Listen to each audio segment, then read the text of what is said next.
the looks on their faces are going to be ones of disbelief. But we're going to make them believe. We'll make them true believers. By midnight on Tuesday, history's going to change. You know, folks, I had a wonderful time running in the primary.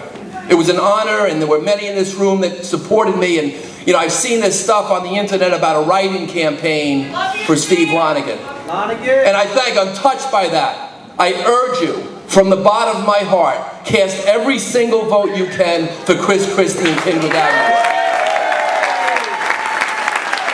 This election is not about persons, it's about our beliefs, it's about our movement, and it's about the future of the United States of America.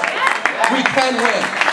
Folks, it is my honor to introduce, and I will tell you there's a lot of things Christie and I agree on, a lot of things.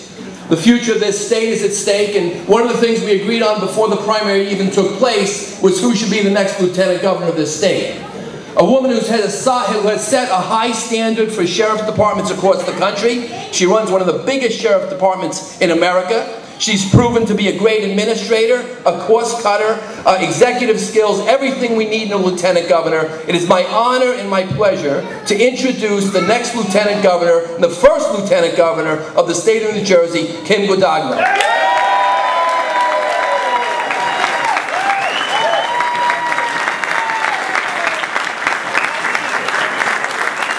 Great. I thought I walked into a place up in Parsippany 48 hours from now. It was so much fun to walk in here. Look at these people. That's great. That's awesome. Well done, Senator.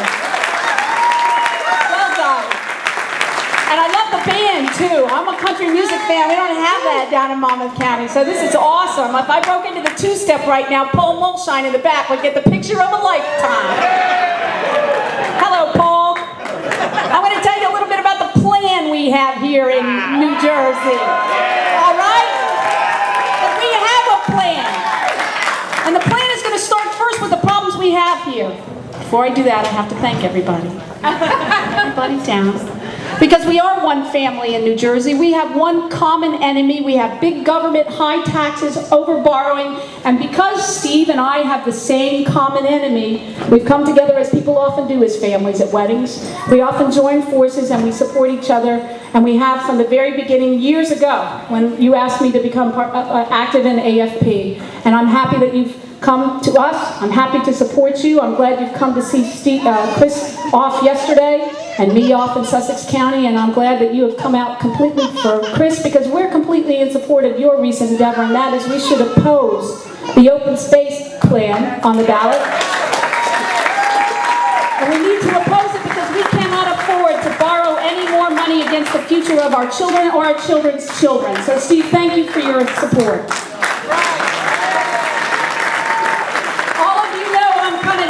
Game, so I'm getting to learn everybody's faces, and it's really nice to look around the room and know how many times I've been to Union County, because I am finally getting to learn everybody's name. Senator Tom Kane, thank you so much for your support. Assemblywoman Munoz, John Bramnick, thank you. The freeholder candidate, I have never seen these freeholder candidates as many places as I have in the last 103 days.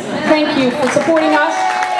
We're going to win this thing from the top of the ticket to the bottom of the ticket, because we can't afford not to. We can't afford not to win this thing.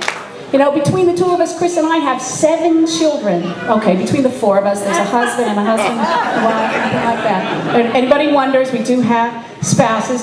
Chris and I have 7 children, ages 2 16-year-olds, 2 13-year-olds, 2 9-year-olds, and a 6-year-old. I'm going to tell you one quick story about Senator Tom Kane and the 13-year-old daughter. As I heard it on the bus today, I rode around with some of the others. Tom Kane was on the bus all day yesterday, I guess, and he took the 13-year-old daughter of Chris Christie aside, and he told a long story about how much fun it was going to be for this 13-year-old girl to be hanging out with a guy with a gun for the next 4 years. 8 years, from 13 to 21. She's scared. And Chris is the happiest man I've ever seen in my lifetime. I don't have any girls because God never gives you more than you can handle. I got boys. So thank you for that. You know, we have to win in 48 hours. We have to win. We have to do it for our children. We have to do it for our children's children. Because John Corzine is a failure, isn't he? John Corzine promised you to lower your taxes he do that? No. John Corzine, in the worst economic recession we've ever seen in our lifetime, thought it would be a good idea to raise your taxes and fees $9 billion. We can't afford that anymore. He thinks his solution to the worst economic recession we've seen in our lifetime is to raise your taxes again $1.5 million. Can we afford that? No. This guy is completely out of touch. Right? Yeah. His own hand-picked treasurer says that he thinks the people of New Jersey are not overtaxed. Are you overtaxed? Yeah. Unbelievable. He actually told the New York Times that he would be happy to raise your taxes again. The most taxed population in the country, and he'd be happy to raise your taxes again. Can we afford that? No. Now, do I have to spend a few more minutes telling you about his most recent endeavor? No. When he was sitting down talking to the New York Times. Now, remember, these are his friends. He got a little comfortable with his friends, the New York Times. They're certainly not my friends. Are your friends, Steve? New York Times? And what he told the New York Times in a moment of must had to have been grand candor, probably his only moment of candor in the last 4 years, is that he, as we sit here today, would revisit the concept of selling the toll roads and increasing your tolls 800% again. Unbelievable. Now he's backpedaling, as he normally does. He's backpedaling. So the question we have to ask John Corzine is, if you're not going to raise taxes 800%, how much are you going to raise taxes? 600%? 500%? Look, we can't afford a guy who before his election tells you he's going to increase your taxes, not in the most taxed state in the country. We can't afford another 4 years of John Corzine. Let's show him the door, ladies and gentlemen. 10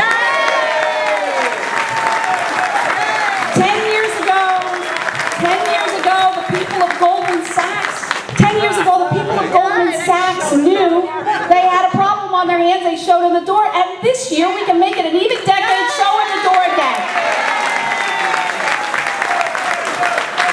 We can't take another 4 more years. And let me tell you, Mr. Moshine, the plan is very simple. The plan is very simple. Less government, less taxes over the next 4 years, and we will bring jobs back to New Jersey. We will open New Jersey for business again, and we will do it with the only candidate who has promised you no new taxes. That's Christie.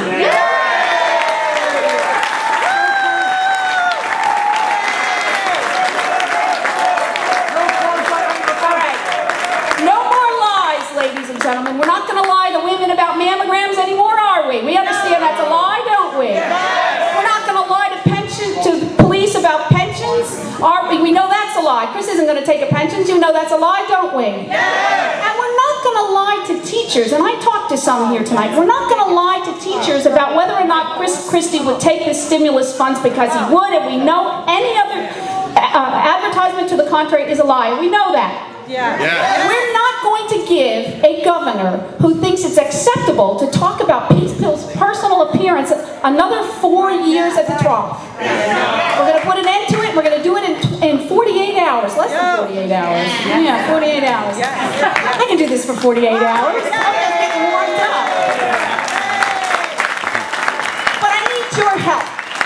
I need your help. You know, after the speeches and the rallies and the rah-rah, I get to go home to my family, make a few more phone calls. My parents are from Virginia. My family's coming in from North Carolina. I got a brother from Pennsylvania putting a lot of money on all the games. Yankees rule, I'm sorry. But born and raised here. And I moved everywhere in the country in the 25 years between the time I was born in Waterloo, Iowa, and moved to Red Bank and Monmouth Beach, New Jersey. I knew at that time I was not going to move around the country and watch my family grow up without their parents, without their grandparents, without their family and their history around them. I'm going to fight for it, ladies and gentlemen, if you're going to fight for it. Are you ready to fight for it? Are these kids in this room worth fighting for? I know I'm ready to fight. Chris is out there fighting right now. We need your help. We need you to sign up for a couple more extra hours, and we need you to help us get out the vote on Tuesday. With your help, we can make it